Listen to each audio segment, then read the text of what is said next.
Então, Daniel passou 5 meses convencido de que conhecia Marina perfeitamente. Mas a verdade, ela nem existia. A questão é, quantas Marinas você tem na sua vida? Pessoas que você jura conhecer, mas na verdade, só conhece a versão que elas querem mostrar. Se essa história de engano, máscaras e segundas chances te pegou, deixa o like e se inscreve no canal. E me conta nos comentários, você seria capaz de perdoar alguém como o Daniel perdoou? Ou você acha que ele foi ingênuo demais em dar uma segunda chance? Quero saber sua opinião sincera aí embaixo. Pretensioso no coração de São Paulo, onde um expresso custava mais que um almoço decente. Eu não era cliente regular, estava ali por acidente, ou talvez por destino. Meu carro havia quebrado 2 quadras dali, e enquanto esperava o guincho, decidi me refugiar do frio. Daniel entrou como quem entra em casa, cumprimentando baristas pelo nome, sorrindo com aquela confiança que só os bem-sucedidos possuem.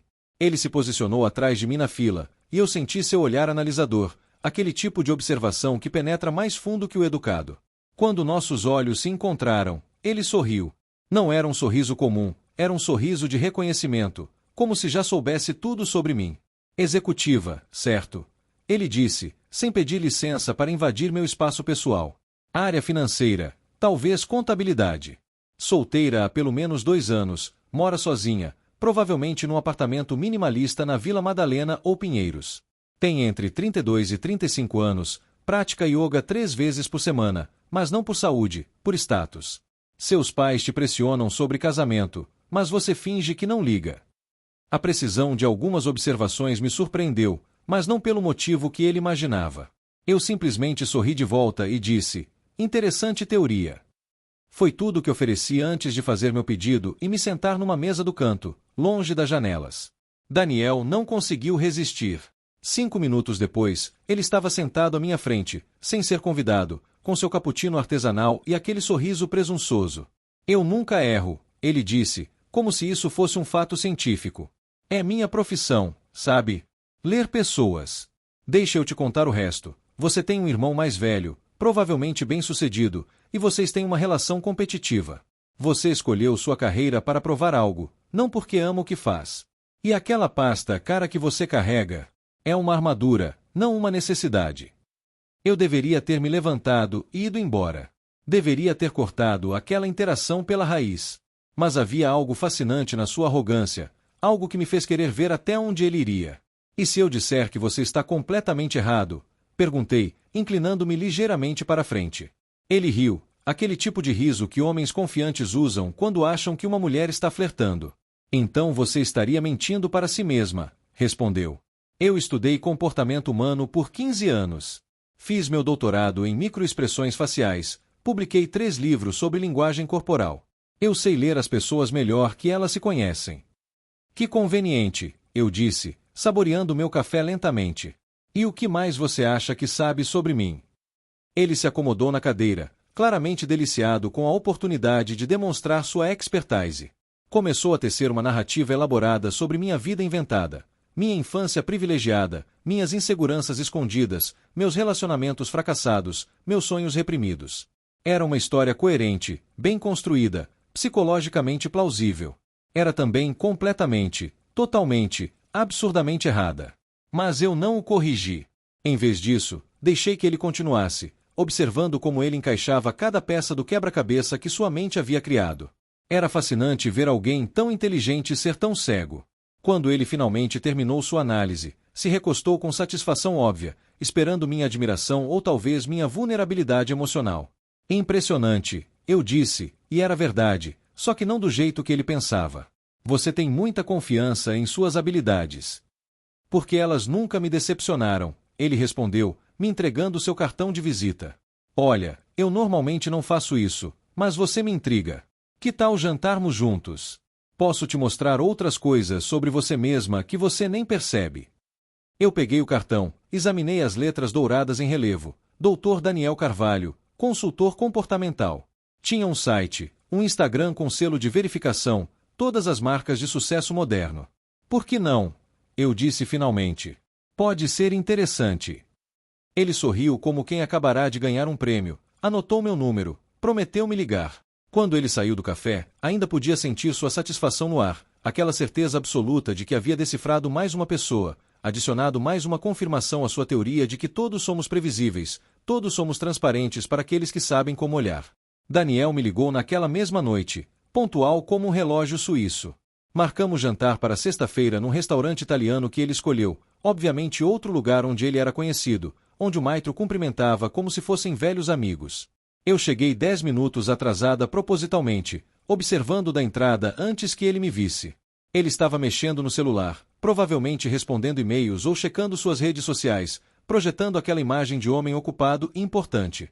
Quando finalmente me aproximei da mesa, ele se levantou com um sorriso largo, beijou minha bochecha com familiaridade prematura, afastou minha cadeira como um cavalheiro dos anos 50. Você está linda, ele disse, e eu sabia que estava catalogando cada detalhe. O vestido preto simples, a ausência de joias chamativas, o cabelo preso em coque, a maquiagem discreta. Cada escolha minha sendo interpretada, classificada, arquivada no seu sistema mental de análise. Deixa eu adivinhar, você passou o dia inteiro decidindo o que vestir, mas acabou escolhendo algo neutro porque tem medo de se destacar demais. Ou talvez eu simplesmente goste de preto, eu respondi, aceitando o menu que o garçom oferecia.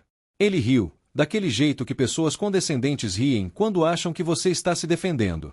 Durante o jantar, ele continuou seu jogo de dedução, cada prato que eu escolhia, cada gole de vinho que eu tomava, cada pausa na conversa sendo analisada e interpretada. Ele construía sua narrativa com a confiança de um autor que conhece todos os personagens, todos os plot twists, o final inevitável. Você sabe o que eu acho mais fascinante em você? Ele disse quando chegamos à sobremesa. É essa fachada de mistério que você mantém. Essa tentativa de parecer imprevisível. Mas eu vejo através disso. Todo mundo tem padrões, Marina.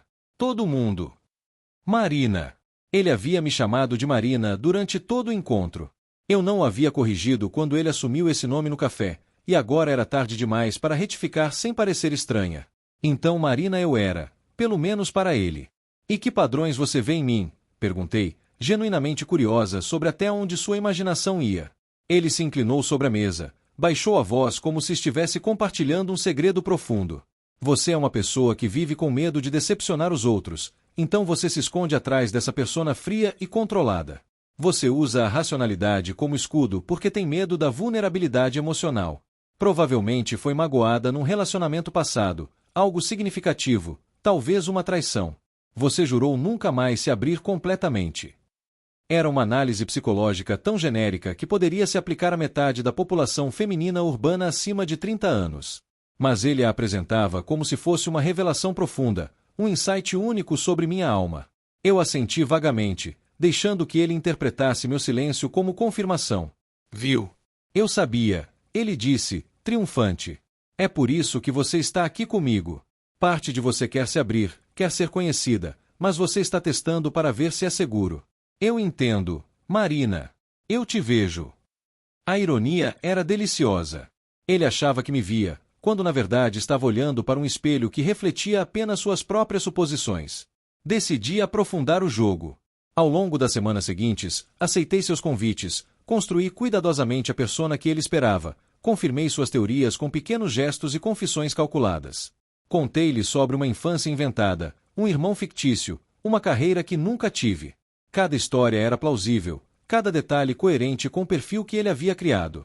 E ele absorvia tudo, satisfeito, suas teorias sendo validadas, sua expertise confirmada. Ele começou a me mencionar em suas palestras, obviamente sem usar meu nome, como um caso de estudo fascinante. Eu conheci alguém recentemente, ele disse num podcast que eu ouvi enquanto dirigia. Uma mulher brilhante que passa a vida inteira escondendo sua verdadeira natureza. Mas através da análise comportamental adequada, consegui acessar seu verdadeiro eu. É um exemplo perfeito de como nossas defesas psicológicas, por mais sofisticadas que sejam, sempre revelam padrões para aqueles treinados para vê-los. Eu sorri sozinha no carro. Ele estava tão convencido, tão absolutamente certo de sua compreensão. Era quase tentador deixá-lo continuar indefinidamente nessa ilusão. Mas eu tinha outros planos, planos que ele nunca poderia antecipar porque estava tão ocupado vendo o que esperava ver que havia se tornado cego para o que realmente estava na sua frente. Na nossa quinta data, enquanto caminhávamos pelo Ibirapuera após um brunch, ele pegou minha mão com aquela intimidade presunçosa de quem acha que já conquistou o direito. Você sabe, Marina, ele disse, eu nunca conheci ninguém como você.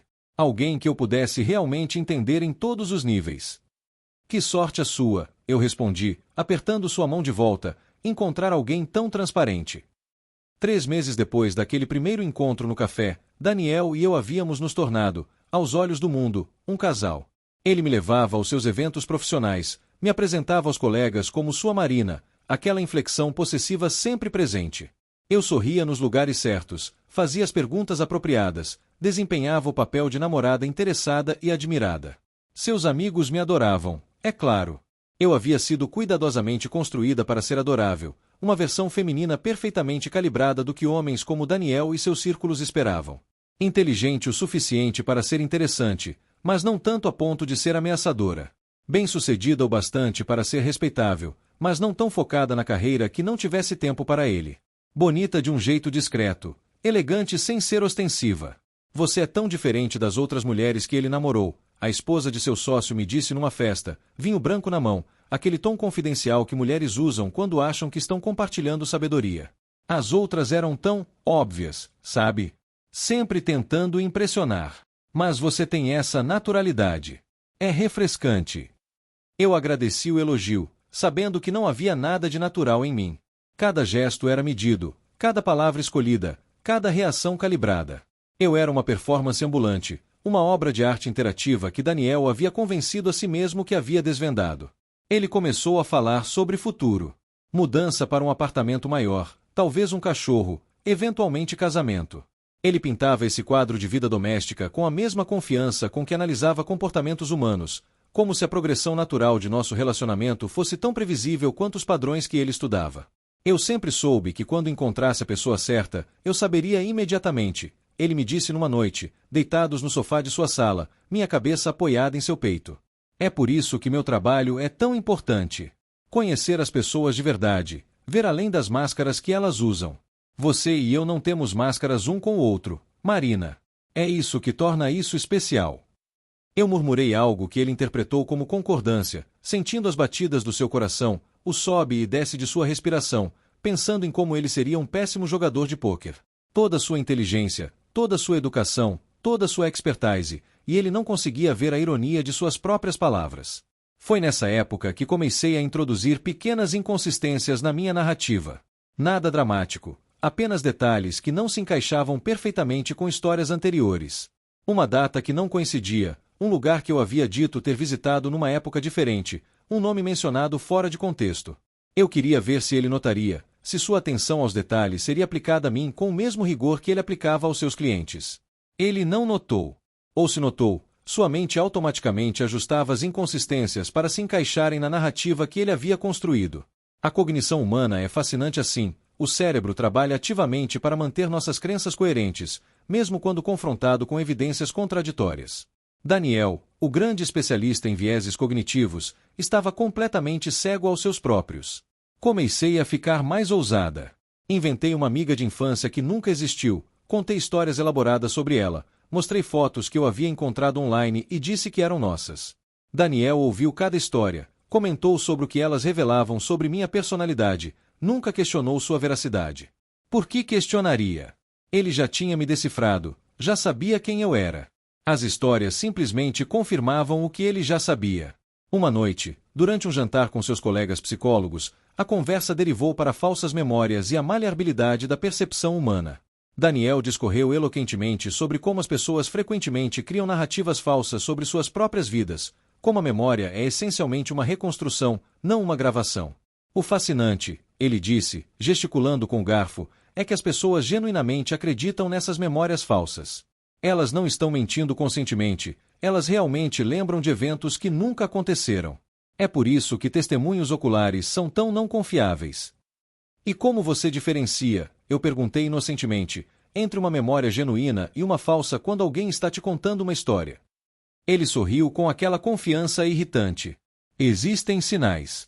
Microexpressões, padrões de fala, consistência narrativa. É difícil de explicar para leigos, mas quando você treina por tempo suficiente, você desenvolve uma intuição. Eu sempre consigo perceber. Eu assenti, tomei um gole de vinho, escondi meu sorriso. Ele sempre conseguia perceber. Claro que sim. Exceto quando não conseguia, exceto quando estava tão investido em sua própria análise que se tornava incapaz de ver além dela. Naquela noite, quando voltamos para o apartamento dele, ele estava particularmente expansivo, animado pela discussão intelectual, pela oportunidade de demonstrar sua expertise. Ele me puxou para o sofá, começou a me contar sobre um novo livro que estava escrevendo, algo sobre a psicologia do autoengano. As pessoas enganam a si mesmas o tempo todo, ele disse, entusiasmado. Elas criam essas narrativas sobre quem são, o que querem, porque fazem o que fazem. E a maioria nunca percebe. Vivem vidas inteiras baseadas em autoenganos. E você? Eu perguntei, traçando círculos preguiçosos em seu peito. Você se autoengana. Ele riu, beijou meu cabelo. Todo mundo tem seus pontos cegos. Mas eu trabalho ativamente para identificar os meus. É parte da prática de qualquer bom psicólogo, terapia pessoal, autorreflexão constante. Eu provavelmente me conheço melhor que 99% da população. E me conhece também? Perguntei suavemente.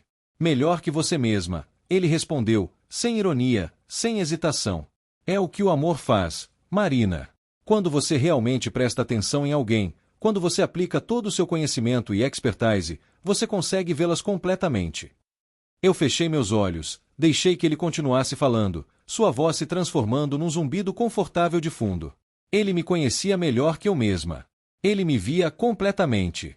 Ele havia desvendado todos os meus mistérios, compreendido todas minhas complexidades, mapeado todos os cantos da minha alma.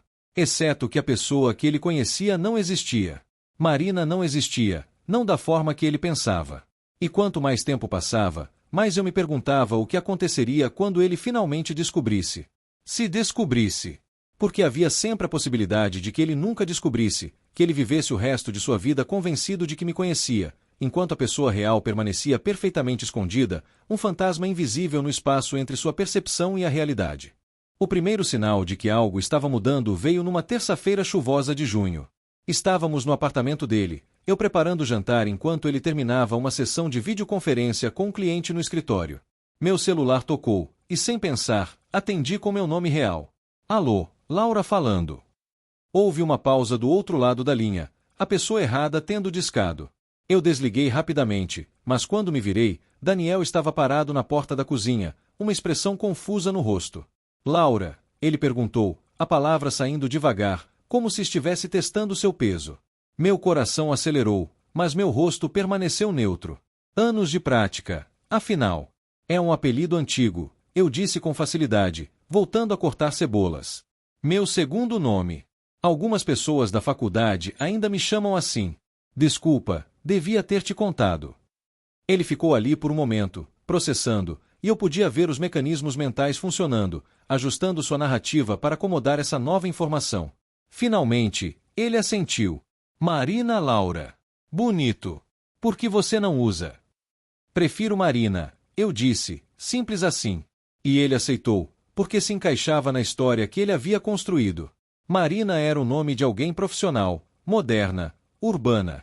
Laura era mais tradicional, talvez algo que eu havia tentado deixar para trás junto com outras partes do meu passado. Fazia sentido na narrativa dele. Mas algo havia mudado. Não dramaticamente, não obviamente, mas estava lá, uma pequena rachadura na fundação de sua certeza. Ele começou a fazer mais perguntas, a prestar atenção de formas que não havia prestado antes. Não porque suspeitasse de algo específico, mas porque pela primeira vez havia permitido a possibilidade de que talvez, apenas talvez, existissem coisas sobre mim que ele não sabia. Conta mais sobre sua família, ele disse numa noite, do nada, enquanto assistíamos a um filme. Eu percebi que você raramente fala sobre eles. Era verdade. Eu havia mantido as informações sobre minha família propositalmente vagas, mencionando apenas o suficiente para satisfazer curiosidade básica. Agora, confrontada com a pergunta direta, eu tive que decidir rapidamente quanto mais da ficção eu estava disposta a elaborar. Não somos muito próximos, eu disse, que era verdade e mentira ao mesmo tempo. Minha família real existia, mas não da forma que Daniel imaginava. Você sabe como é, divergências sobre escolhas de vida, expectativas não atendidas. Seus pais ainda são vivos, ele pressionou. Minha mãe é, eu respondi, o que era verdade. Meu pai morreu quando eu tinha 20 anos. Isso era mentira. Meu pai estava vivo e bem, vivendo sua vida tranquila em algum lugar que Daniel nunca visitaria.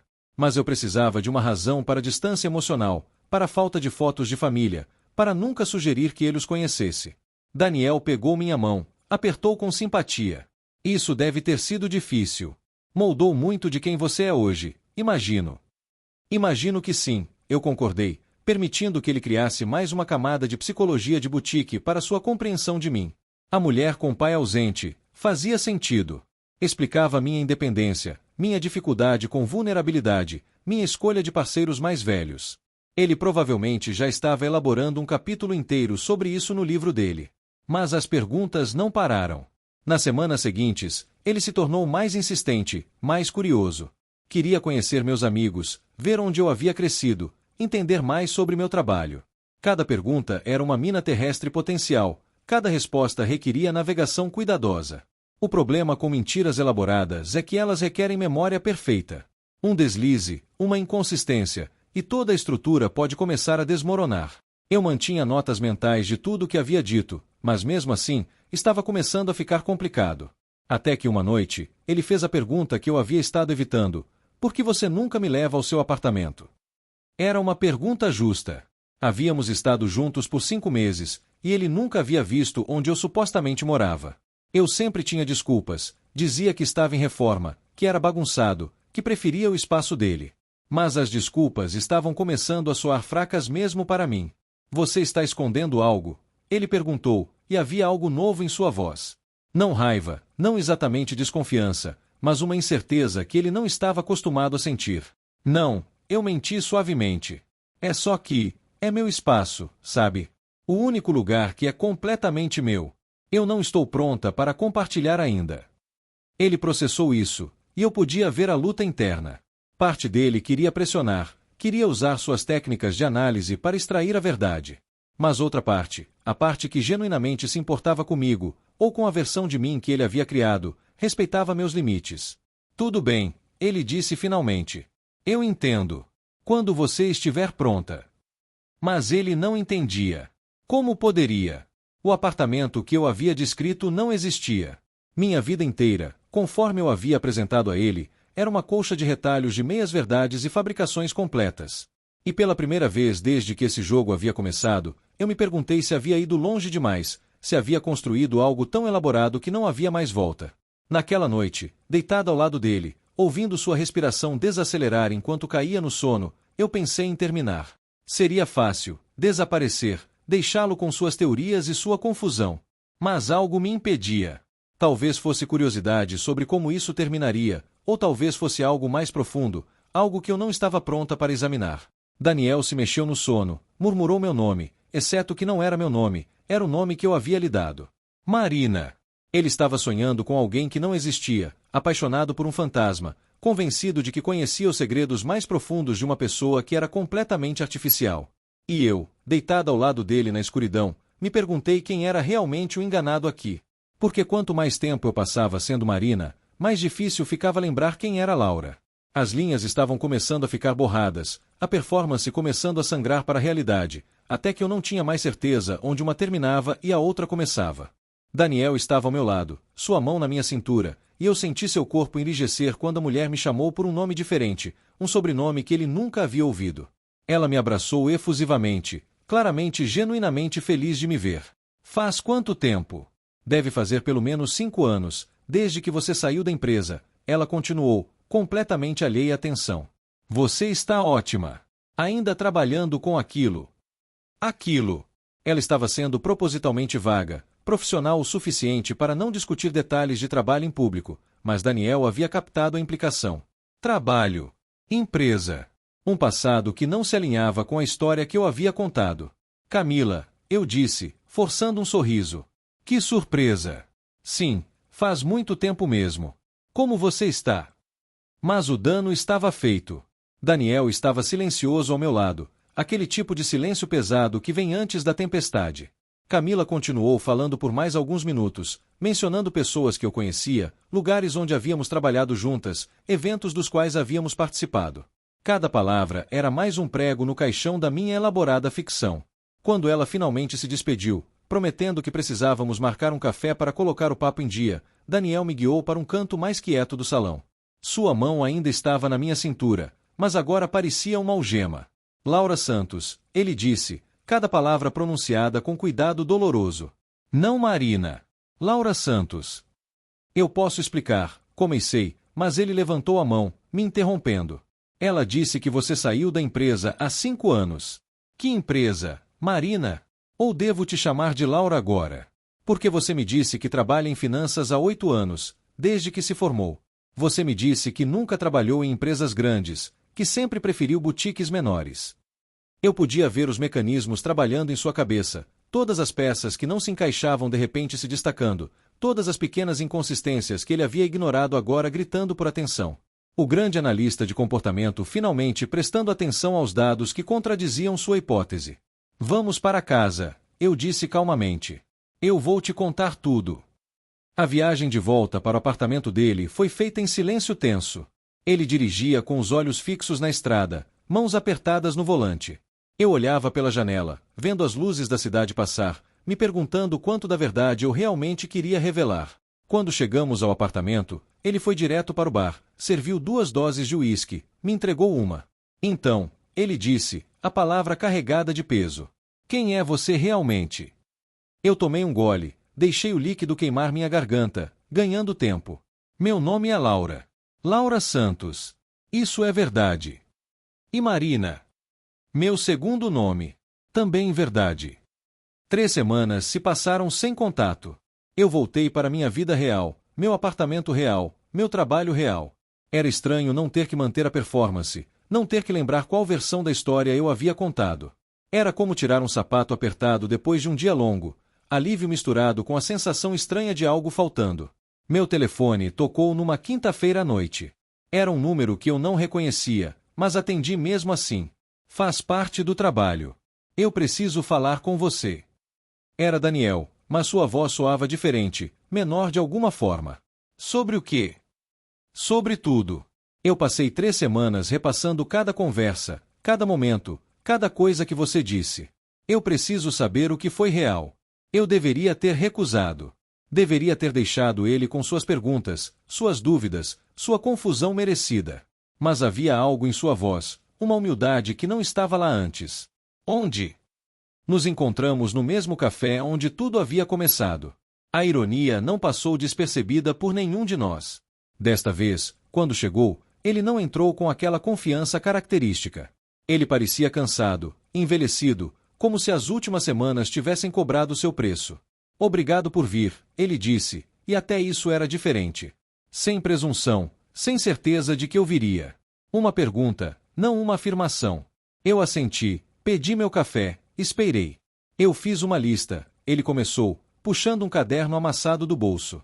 De tudo que você me contou, tudo que eu assumi, tudo que pensei que sabia. Eu preciso saber o que foi verdade e o que foi mentira. Por quê? Eu perguntei. Por que importa agora? Ele olhou para mim, e havia algo cru em seus olhos. Porque eu me apaixonei por você. Pela pessoa que pensei que você era. E eu preciso saber se havia qualquer parte real dela, ou se eu me apaixonei por um fantasma completo. Eu peguei o caderno dele, folheei as páginas. Era meticuloso, organizado, cada claim categorizada, analisada. O psicólogo aplicando sua metodologia à própria vida destruída. Seu pai está vivo, eu disse. Sua mãe também. Você estava certo sobre o irmão mais velho, mas errado sobre a dinâmica. Somos próximos, não competitivos. Eu não trabalho em finanças. Não faço yoga. Não moro na Vila Madalena. Nunca morei. Cada revelação era um golpe, e eu podia ver ele registrando cada um, reorganizando sua compreensão. Meu trabalho é real, investigadora particular. A maioria das minhas histórias sobre casos eram reais, apenas aconteceram comigo, não com outros. Eu nunca fui traída em um relacionamento sério porque nunca tive um relacionamento sério antes de você. Ou do que quer que isso tenha sido. Por que não? Ele perguntou. Se você é tão boa em ler pessoas, por que nunca se conectou com ninguém? Essa era uma pergunta que eu não esperava, e que me fez pausar. Porque quando você passa a vida inteira procurando mentiras, fica difícil acreditar nas verdades. Porque aprendo as pessoas tão bem para meus trabalhos que começo a vê-las como quebra-cabeças, não como pessoas. Por quê? Eu parei, surpresa com a emoção subindo na minha garganta, porque é assustador ser conhecida de verdade. Daniel se recostou, e por um longo momento, nós apenas nos olhamos através da mesa. Então éramos parecidos, ele disse finalmente. Ambos tão ocupados analisando os outros que nos esquecemos de ser humanos. Talvez, eu admiti. Mas você ao menos tentava se conectar. Eu apenas observava. E comigo? Ele perguntou. O que você estava fazendo comigo? Eu tomei um gole do meu café, agora frio, ganhando tempo para formular minha resposta. No começo, provando algo. Você foi tão arrogante, tão certo. Eu queria mostrar que você não era tão bom quanto pensava. Você conseguiu, ele disse amargamente. E depois? Depois, ficou complicado. Porque você não era apenas um alvo, um experimento. Você era gentil, atencioso. Você realmente se importava, mesmo que fosse com uma versão errada de mim. E houve momentos onde eu esqueci que estava fingindo, onde Marina se sentiu mais real que Laura. Como eu sei que isso não é outra mentira? Ele perguntou, mas havia desesperança na questão, não acusação. Você não sabe, eu respondi honestamente. Você vai ter que decidir se acredita em mim. Se pode confiar em algo que eu digo. Ele riu sem humor. A ironia é que eu passo minha vida ensinando as pessoas como ler microexpressões, como detectar mentiras, como ver através de fachadas. E eu fui completamente cego com você. Não completamente, eu disse. Você estava certo sobre algumas coisas. Você disse que eu tinha medo de vulnerabilidade. Verdade. Você disse que eu me escondo atrás de uma persona fria. Também verdade. Você disse que eu testo as pessoas para ver se é seguro me abrir. Absolutamente verdade. Você só estava errado sobre os detalhes superficiais. Os detalhes superficiais eram toda a pessoa, ele disse. Não, eu corrigi. Os detalhes superficiais eram a história. A pessoa por baixo. Algumas das suas análises chegaram perto demais. Foi por isso que eu continuei. Porque você me via de formas que eu não estava pronta para ser vista. Ele processou isso, mexeu no seu próprio café que ele nem havia tocado. Então o que acontece agora? Essa era a pergunta de milhões. O que acontece quando a mentira se desfaz, mas os sentimentos permanecem? Quando a performance termina, mas os atores não conseguem sair do palco? Eu não sei, eu admiti. Eu não tinha um plano para além disso. Eu nunca esperei me importar. Você se importa? Ele perguntou, e havia tanta esperança em sua voz que doía. Sim, eu disse, e era verdade, talvez a primeira verdade completa que eu havia dito a ele. Eu me importo. Com você, com isso, com a bagunça que eu causei. Eu me importo de formas que eu não sei como lidar. Daniel fechou seu caderno, empurrou para o lado. Eu não sei se consigo confiar em você novamente. Eu sei. Eu não sei se consigo olhar para você e não ver a mentira. Eu também sei. Mas eu ainda quero tentar. As palavras saíram rápidas, como se ele tivesse medo de não conseguir dizê-las se pausasse. É estúpido, provavelmente. Mas eu ainda quero tentar. Eu não esperava isso. Esperava raiva, amargura, talvez vingança. Não isso. Não a possibilidade de algo real surgindo das cinzas de algo falso. Por quê? Eu perguntei. Ele sorriu, e era triste mas genuíno. Porque nesses 5 meses, mesmo sendo com Marina e não Laura, eu fui mais feliz do que havia sido em anos. Porque você me desafiou de formas que ninguém nunca desafiou. Porque quando eu realmente penso sobre isso, as coisas que importavam, as conversas, os momentos quietos, a forma como você me fazia rir, essas coisas não podiam ser completamente falsas. E se não pudermos reconstruir? Eu perguntei. E se toda vez que eu disser algo, você se perguntar se é verdade?